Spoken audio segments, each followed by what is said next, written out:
அந்த தலைவனை சுத்த மாவள தூவி துதியாதேன்னு நாவுக்கரசர் பாடியிருக்காரு. அதே மாதிரிதான் இந்த வாய் இறைவனை வாழ்த்துவதற்கு தான், இந்த கரம் இறைவனை வணங்குவதற்கு தான் நம்ம உடல் படைச்சிருக்காங்க இறைவன். ஆமா, அதுதான் உண்மை. தினமும் இறைவன் திரு ஆலயத்தை நடப்பதற்காக தான் இந்த காலில் படைச்சிருக்காங்க. இதெல்லாம் இருக்கு. நீங்க வந்து சைவர்களாக உள்ள போகணும், உங்களுக்கு எல்லாம் தெரியும். தலையே வணங்காய் சொல்லி திரு அங்கமாலைக்கு ஒரு பதிவு இருக்குது. நாவுக்கரசர் பாடியிருக்காரு. ஒவ்வொரு உறுப்புக்கு என்ன பயன் சொல்லி பாடியிருக்காரு. அந்த மாதிரி நீங்கள் உள்ளே போக போக சைவர்களாக பெற்றுட்டீங்கன்னா அந்த மாதிரி என்னென்ன கடமைகள்னு சொல்லியிருக்கு. அந்த வகையில் நமது திருமுறை ஆசிரியர்களால் 276 பாடல் பெற்ற சிவஸ்தலங்கள் இருக்குது. அந்த தலங்களை நம்ம வாழ்க்கையில் முடிஞ்ச அளவுக்கு நம்ம சென்று பார்த்து வரணும். நம்ம பொள்ளாச்சி பகுதிகளுக்கு அடியார்கள்லாம் 2 மாதத்துக்கு ஒரு முறை தல யாத்திரை போயிட்டு இருக்காங்க. அந்த மாதிரி நாம் அனைவரும் செல்ல வேண்டியது யாத்திரை. அவ்வாறு நம்ம திருவாசகத்தில் இப்போ யாத்திரை பற்றி போகலாம். அதிக 45 சிவன் யாத்திரை போகிறப்ப அனைவரும் கண்டிப்பாக திருநீர் அணிஞ்சிட்டு தான் போகணும்.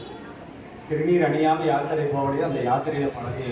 ஆமாம், நீங்கள் யாத்திரை திருநீர் அணியாமல் போனீங்கன்னா உங்களுடைய பாவம் மற்றவங்களுக்கு சேர்ந்துடும். ஆமாம், யாத்திரையில் திருநீர் அணியாமல் போகக்கூடாது. சிவனை பற்றி பேசாமல் வேறு யாரும் நீங்கள் பேசுனீங்கன்னா அந்த யாத்திரையில் பழகே இல்லை. பெருமானுடைய புகழை பேசி தான் யாத்திரை போகணும். அந்த மாதிரி நாமும் நம்ம பெருமானுடைய பெருமையை பேசிட்டு போகலாமே. பூர்வ சென்னை மன்னன் எங்க பெருமான் சிறியோமை கோபதுள்ளம் கலந்துடவான் ஒரு கோவில் கருணையினால் ஆவா என்ன பட்டன்பார் ஆத்ம நீர் வந்து ஒரு படுமிழ் தோமோம் காணும் வந்தது கான் பொய்வே துணையான் கடல் புகவே புகவே வேண்டாம் புலன்களில் நீ புயங்க பெருமாள் பூங்கடல்கள் வேண்டெல்லாம் வேண்டா போக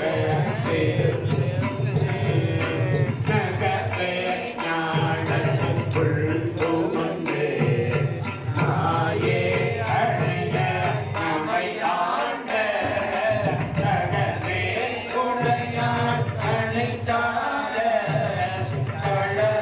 கழறாதிருப்பார் தாம் தாமே தாமே தமக்கு சொற்றமும் தாமே தமக்கு விதி வகையோ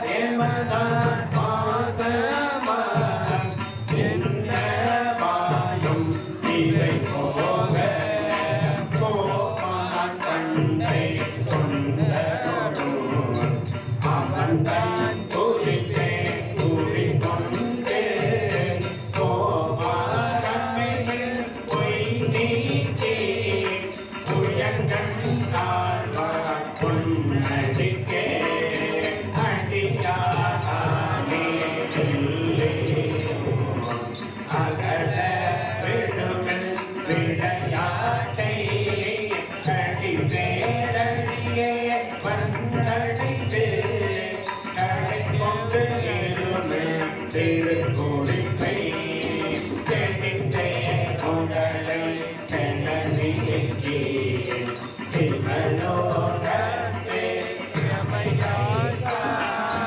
கொடி சேமேனி புயங்கந்தான் பூவார்களே புக விடுமே விடுமின் தேடி வேட்டை நோய் மிகவோர் காலம் இனி இல்லை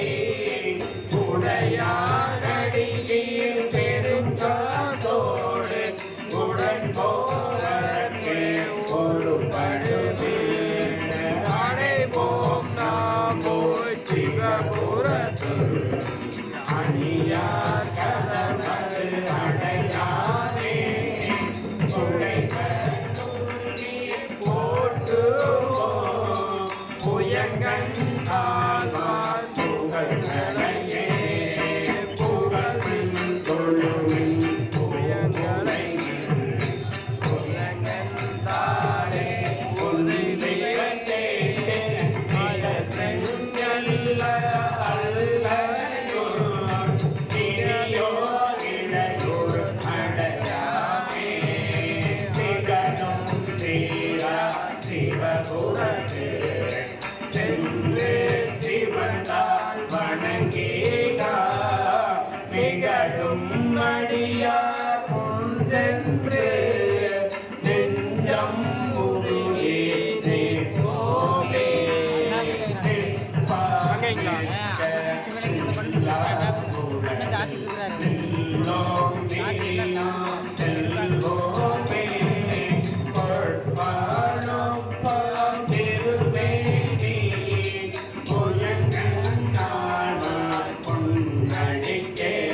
மனசு எப்பவுமே எதற்கும் பார்த்தீங்கன்னா இதுதான் போதும்னு ஒத்துக்காது. இந்த மாதிரி இந்த மனசு புலம்பும். ஆனால் இறைவன் திருவருள் வேணும்னு திருப்புலம்பன்னு சொல்லி ஒரு பதியமே வச்சுருக்கேன். எனக்கு இதை தவிர்த்து வேணான்னு சொல்லி அதில் பாடுவார்.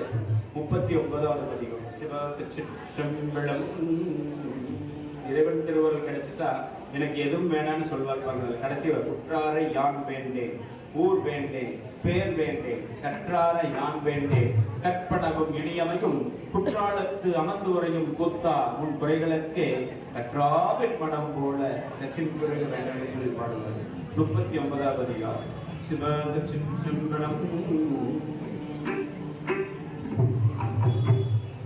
பூங்கமலத்தகனொடுமாள் அறியாத நெறியானே பொங்கலசே குவிமுளையான் பூரா வெண்ணீர் ஆடி